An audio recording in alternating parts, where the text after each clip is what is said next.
तर खाडीत तुमका येणीन धरलेले मासे आणि कुर्ले कसे पकडतात ते बघूचे काय. चला तुमका दाखवते.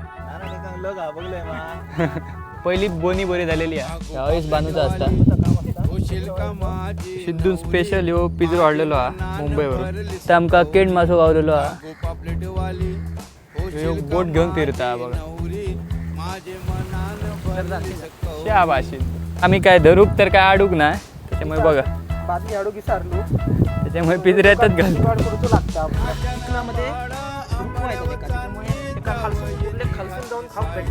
तर आता आम्ही दुसऱ्या उचलणीक जातो. तर अशा प्रकारे आमचा सगळा झालेला बरोबर काम. कुर्ले पण गावले आणि मासे सुद्धा गावले. जास्त ते परदेशी कारवाड गावले, पण फ्रेश मासे गावणे खूप इम्पॉर्टंट आहे आता. तर ही व्हिडिओ तुम्हाला कशी वाटली ती कमेंट करा आणि अशाच नवीन व्हिडिओसाठी माझ्या पेजला फॉलो करा.